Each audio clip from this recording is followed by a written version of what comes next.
The warrior vocation inside of Dragon's Dogma 2 of course has a lot of hard hitting abilities, but not as hard hitting as the mastery move that you can get inside of the game by following a very particular questline. And I'm going to quickly take you through that questline. Let's get into it.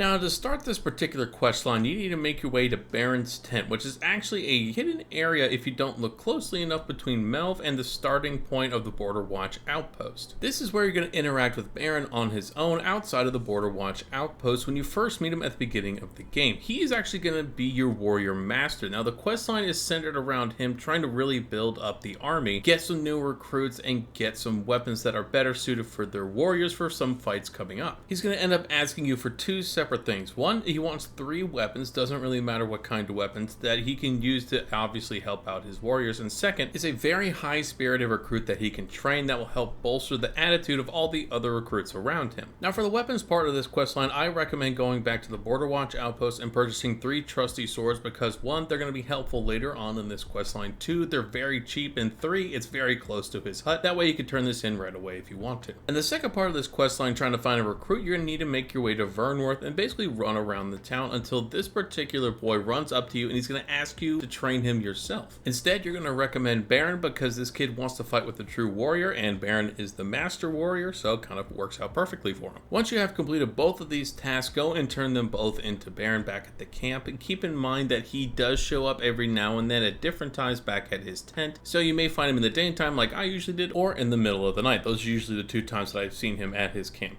But once you have turned in both of these things to him, he's going to ask you to fight him and just do a sparring match where you have to go head to head with him all on your own, no pawns allowed. Now, the sparring match itself is actually very easy. The idea of this is that you have to knock him outside the elevated surface that you two are fighting on. I was doing the warfare, so I had a couple different items on my own. That way I could easily knock him out of the ring. The best way that I found, as soon as he does one of his attacks, constantly attack him in one direction and he will easily fly out of the ring. This would probably be a little tricky for, say, the trickster vocation or the archer vocation, but do your best with what you have with both of those vocations. Once you do finally knock him out of the ring, there's actually going to be someone rushing into the camp telling you about an ambush that is occurring with all the different soldiers that Beren was just training. Follow Beren to where his men are and you'll hear a story about a goblin attack, and then another Cyclops ends up attacking them. Now, some warriors do end up getting wounded, which causes Beren to lose his job. He will end up returning to the outpost to help finish the recruit's training and lets you know that he wants to talk with you later on. You should rest until nightfall or wait on one of the benches and return back to Beren's camp, where you'll see him tending to a bunch of flowers in this field. Now, as you're having a conversation with him, it turns out the Cyclops from earlier has come back to try and finish off the job between Beren and his recruits. All you have to do is defeat this Cyclops however way that you want to do so. Once defeated, Beren will ask if his men are okay and sends them back to the camp to report their findings. At this point, you're going to have to rest once again until morning.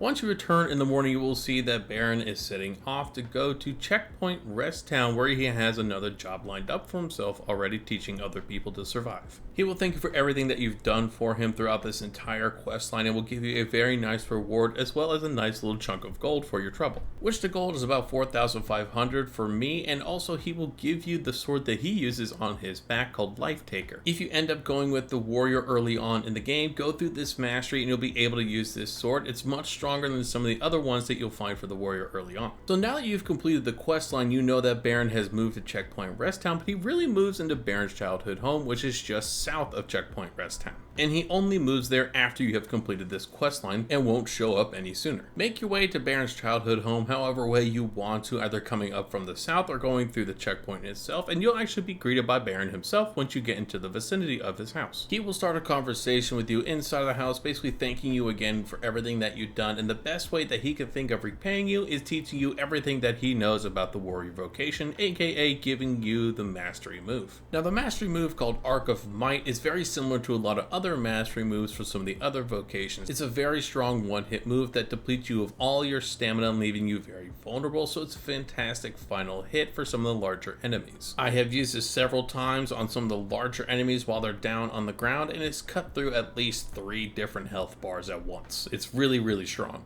But in a nutshell, that is how you can go through and get the Warrior Mastery move inside of Dragon's Dogma 2. Now, this questline is definitely more involved and takes you to a lot more places. Some of the other vocations, maybe outside of the Sorcerer and Mage vocations, this is the longest one that you're going to have to do to get the Mastery move. I think it's a perfect move because, as you know, the Warrior vocation is all focused on being able to take hits and dealing a ton of damage and very strong moves. So this Mastery move was definitely a perfect combination of everything that you know and love about the Warrior vocation. But I hope that you guys did find this location guide helpful. If you did, make sure to hit the like and subscribe buttons down below so I know that it was helpful. And let me know what you guys think about the Mastery move yourself. Again, like I said, I think it's a fantastic addition to the moveset of the Warrior, but again, I'm always curious what you guys think. But once again, I hope you guys found this helpful. Make sure to hit the like and subscribe buttons on your way out, and I will catch you guys in the next video.